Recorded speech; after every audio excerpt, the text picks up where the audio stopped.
All Progressive Congress presidential candidate General Muhammadu Buhari has rolled out the policy thrust of his security agenda for the country if elected in March 28 presidential election. Speaking at the town hall meeting in Abuja, General Muhammadu Buhari explained that APC-led federal government will launch a tactical approach to address numerous security challenges confronting the nation.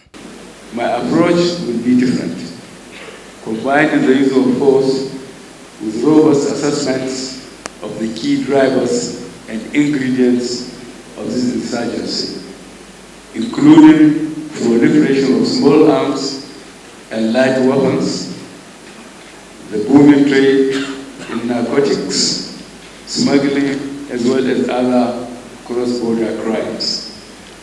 These are also key governance issues involved.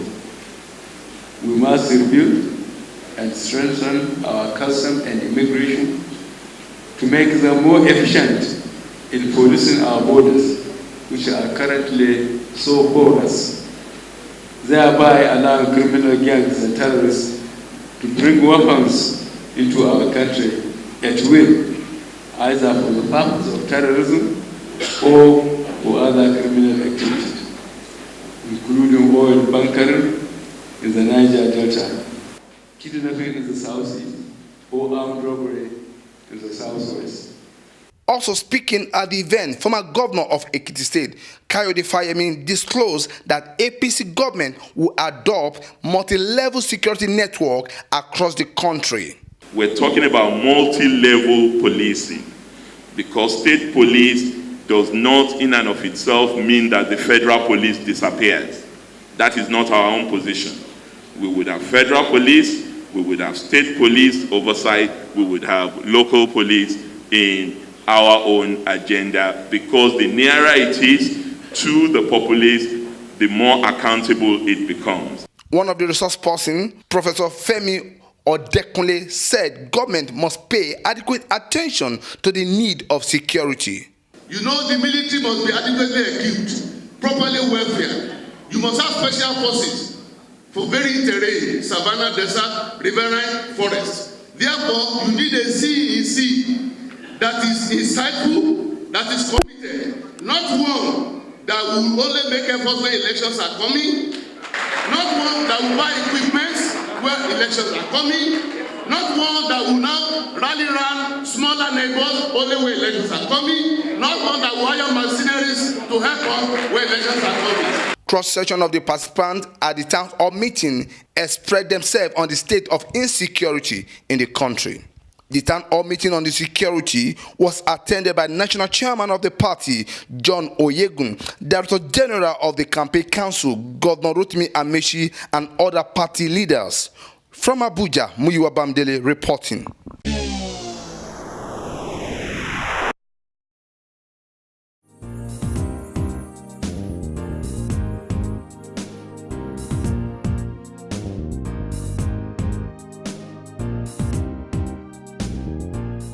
The hope of President Goodluck Jonathan to secure the votes of Delta State in the forthcoming presidential election was reaffirmed on Saturday, 14th March 2015 with a 2 million man march for his re-election bid. The historic event, which took place at the Ughelli Township Stadium in Ughelli North Local Government Area of Delta State, is seen as a huge success in returning the PDP presidential candidate Dr. Goodluck Jonathan.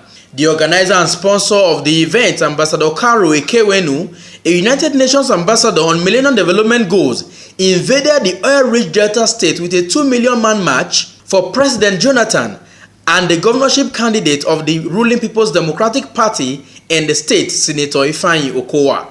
Ekewenu, a chieftain of the PDP and grassroots crusader in the state, was accompanied by leaders and members of the party, including supporters of President Jonathan in the state. At Oharisi Primary School, Ekewenu thanked the crowd for showing their solidarity for President Jonathan and Dr. Ifeanyi Okowa. Ekewenu said that as a strong supporter of President Jonathan, he took it as a challenge to sponsor the 2 million man march for the president because he actually deserves to be re-elected based on his achievements. Dr. Steve Oru, Minister of Niger Delta Affairs, who represented President Jonathan at the event, was filled with joy to see the crowd on ground and he was full of gratitude to the people and praised Ekewenu for such a move.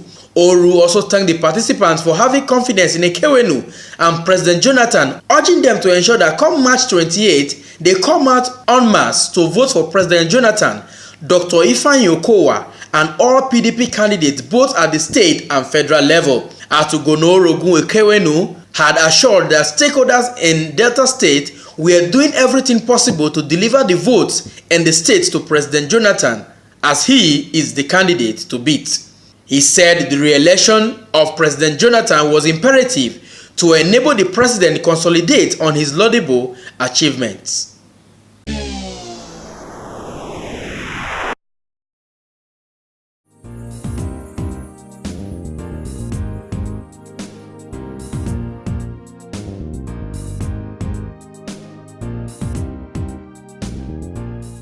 The United Nations Secretary General Ban Ki-moon has called on all stakeholders in the forthcoming election to conduct violent, free and credible poll that will be acceptable to Nigerians and international community. The UN Under-Secretary Jeffrey Feltman, who brought the message of Ban Ki-moon to Nigeria, said this during a visit to APC presidential candidate General Muhammadu Buhari in Abuja. He said expectations are high for the March 28 presidential election.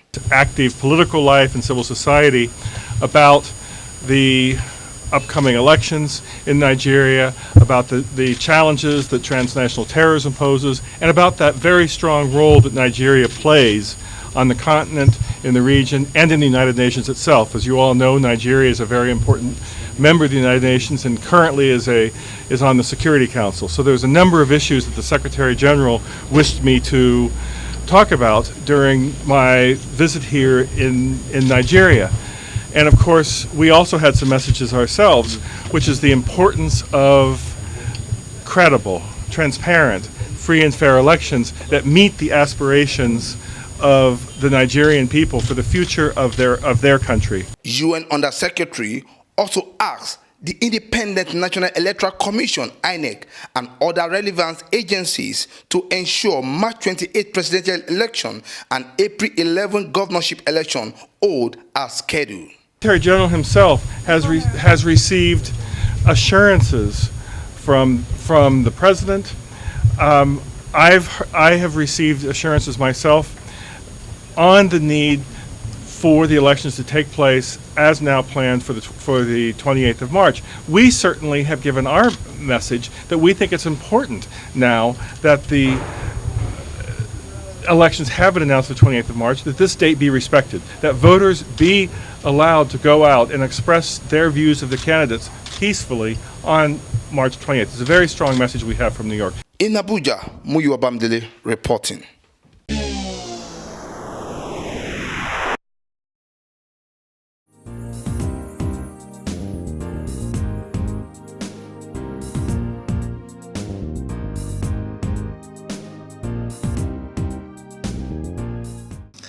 In continuation of this year's celebration of World Consumer Rights Day, the Consumer Protection Council has organized a health walk to sensitize the public on consumer rights to healthy food. Speaking to newsmen before flagging off the campaign in Abuja, the Director General, Consumer Protection Council, Mrs. Dupe Atoki, said that the essence of this year's campaign is to encourage consumers to buy wisely and also to educate and sensitize consumers by providing salient information on food to help them make informed choices at the point of purchase towards a healthy living. Emphasizing that the international community has identified the need to sensitize consumers on healthy food consumption with focus on healthy food in schools, reduction in salt consumption, reduction in sugar consumption, and nutritional labeling on prepackaged foods. Now, every year, the international community adopts a theme for which consumers will be sensitized the whole of the year. And for this year, the theme that has been adopted is consumers' right to healthy food. Interesting as it were, because you would not easily situate consumer protection with food or diet or nutrition. But as it is, you will get to know that because you spend your money to buy food or whatever you eat, The consumerism is intricated in it because you must get value for what you have spent money for, and you should have the necessary information to help you to buy the food that will give you a healthy life. If you are not given the information, then one of your basic rights has been violated. We give you the information, you take a decision. We do not have the right to stop people from selling those products in the market. That's not our mandate. We are to protect you. And we say the way we protect you in this way is to give you the information you need to know that this food contains this, is good for you, is not good for you. If it is sold, you don't have to buy it. The council had earlier carried out sensitization sessions around churches and mosques nationwide in order to ensure that the message on consumer rights gets to everyone. The DG, who was at the First Baptist Church in Garki, Abuja, noted that the children are mostly the target of this year's celebration as they tend to consume more of junk foods. Sensitizing churches right now, all over the country, the CPC offices are speaking to churches. We do appreciate that Nigeria is very wide, but this segmented approach we think is deep, because today I've been able to speak to over 2,000 people because we have a big church here, and is replicated. Every directorate level staff in the council, in headquarters, is speaking to their churches all over Abuja, and we are replicating that everywhere. The most vulnerable group are children, school children who eat junk food, fast food. They taste sweet, they are appealing to them. And also the fizzy drinks that have loads of sugar in it. So we also know that they are target for obesity in future if they don't mind what they eat. And so we need to sensitize them. We've done that with the parents. We also let the children know the health hazard so that they can have also the innate ability to say no. The officiating minister of First Baptist Church, Garki, Reverend Israel Akonji, who admonished worshippers to do away with all forms of shortchanging of their customers, said that God frowns at any form of transaction that was done with dubious intention to cheat another. Of course, what the consumer rights is all about is what the Bible is also teaching. In the book of Amos, chapter 9, the Bible is speaking to people who were using dishonest scales, using false measures to measure to people, and letting them know that God will never forget that evil that they were doing, and God was going to actually punish them for doing so. The World Consumer Rights Day, which is celebrated 15th of March every year, is a day set aside to promote basic rights of all consumers and for demanding that those rights be respected and protected. From Abuja, I am Festus Ejiroge Nefifen for Ben Television News.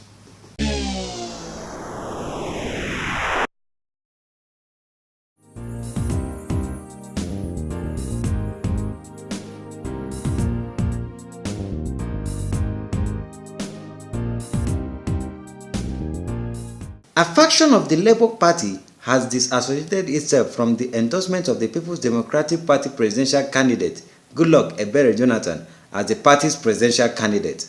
Chairman, National Caretaker Committee of the Labour Party, Sanusi Mohammed, while briefing journalists in Abuja, said the party do not have any presidential candidate as far as the 2015 general election is concerned. We are not supporting Goodluck Jonathan, PDP. We are not supporting General Muhammadu Buhari of APC. We are not supporting any other party or any candidate in the 2015 election. Our position is very, very clear. We do not have that intention. And our members, in line with the strategic position taken by our party, have been mandated to vote, exercise their franchise in accordance with their conscience, to vote in accordance with their conscience. They are free to do so. But we are working very hard to reclaim the party and reposition it for future political contestation. Sanusi, while reacting to the outcome of the Nigerian Labour Congress election, said the party is worried about the unfolding event, urged Joe Ajero, who lost in the last election, to consider the interests of the Nigerian workers above other interests. But we are saying that it's not healthy, it's not right, it's not endearing for Nigeria Labour Congress to have two leadership under any circumstance. We are for the unity and strength of Nigerian workers, and we are pleading with them to close rank in the interest of Nigerian workers and Nigeria to ensure that they are able to resolve these problems amicably as consistent with labour tradition. From Abuja, LM Chukwameka report for Ben Television.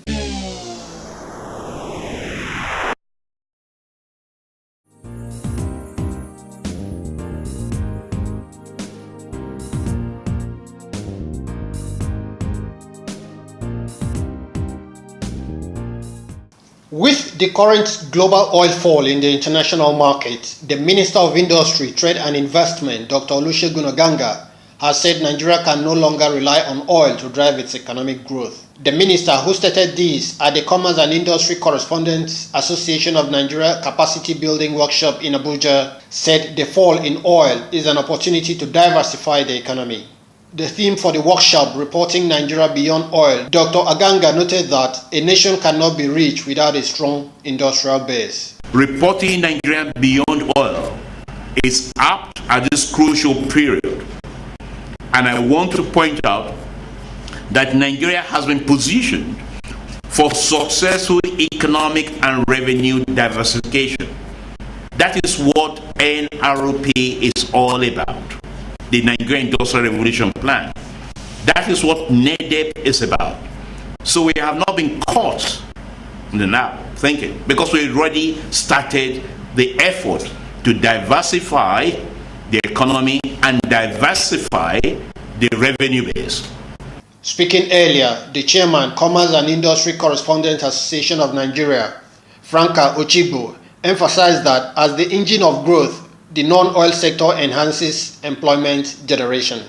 Today, correspondents of Industry, Trade and Investment, known as SICAN, are taking a look at export of non-oil products as the engine of growth, being that it enhances employment generation through the development of export-oriented industries. It increases foreign exchange earnings and improves balance of payment position of a given economy. On their parts, the Executive Director, Nigeria Investment Promotion Council, Saratu Umar, who used the occasion to highlight the Council's mandate, noted that the international fall in oil have made it imperative for diversification, while the Director General, Nigerian Automotive Council, Jalal Aminu, disclosed new innovations by the Council. The opportunity has come for us as a country to give more attention to the other sectors of our economy, but we cannot do that just thinking about it. We have to proactively work towards that. And that's why on our part, as an institution, we're doing the best we can. We're working tirelessly to ensure that we take our function to where it ought to be. And on your part too, as a critical stakeholder, we want you to join hands with us to actually promote Nigeria as a country for investment, and to also encourage investors to come into our economy and diversify our economy for all the right reasons: job creation, wealth creation, development. We are now strategizing on the local content development.